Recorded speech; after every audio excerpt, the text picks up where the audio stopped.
बाहर की खबरें आप देखेंगे अपना उत्तराखंड में, जहां सबसे पहले बात होगी पौड़ी जिले की, जहां के नलई गांव में भ्रष्टाचार का एक नायाब मामला सामने आया। पानी का कनेक्शन पहुंचाने के लिए यहां पर शुरू की गई जल जीवन मिशन योजना के तहत नलई गांव में कागजों में ही कनेक्शन दिए गए हैं।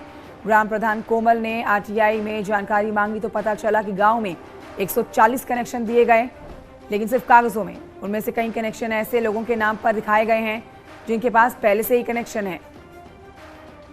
कलजीखाल ब्लॉक में आने वाले गांव में इस घोटाले की जांच अब टीम ने अपनी रिपोर्ट ब्लॉक प्रमुख मीना राणा को सौंप दी है। जांच रिपोर्ट में इस बात का जिक्र है कि कागजों में 140 कनेक्शन दिए गए, जबकि हकीकत में गांव में सिर्फ 70 कनेक्शन ही लगाए गए हैं। जाहिर है 50% कनेक्शन कागजों में ही दिए जाने के एवज में भ्रष्टाचार हुआ है।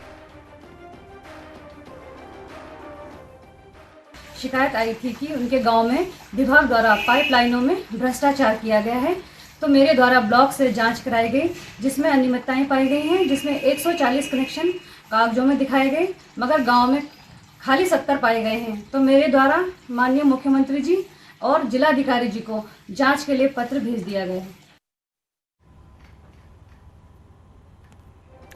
मेरे साथ मेरे सहयोगी अनुपम भारद्वाज इस समय जुड़ गए हैं फोन लाइन पर कोटद्वार से, और जानकारी उनसे लेते हैं। अनुपम, देखिए, कागजों में 140 और हकीकत में 70 कनेक्शन। भ्रष्टाचार तो हुआ है, लेकिन अब इस भ्रष्टाचार के पीछे कैसे चीजें खंगाली जाएंगी, कौन भ्रष्टाचारी है, किसके ऊपर आरोप तय होंगे, इसके ऊपर क्या अब तक की पड़ताल सामने आई है? देखिए, सबसे बड़ी बात है कि भ्रष्टाचार तो हुआ है, क्योंकि जिस तरीके से अभी तक की जो जांच सामने आई है उसमें साफ तौर पे जाहिर है कि 140 की जगह 70 कनेक्शन है, यानी कि 50% जो कनेक्शन है उनका कहीं अता पता नहीं है, लेकिन कागजों में वो कनेक्शन दिखा दिए गए हैं।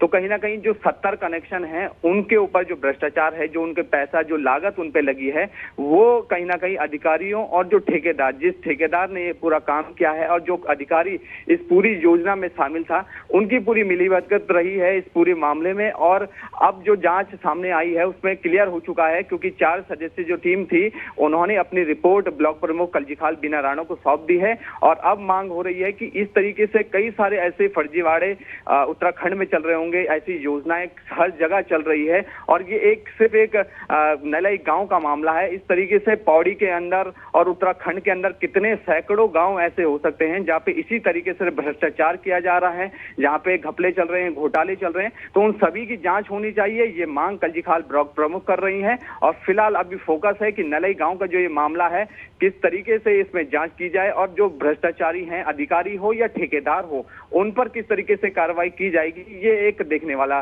विषय रहेगा। शुक्रिया आपका अनुपम भारद्वाज जानकारी के लिए।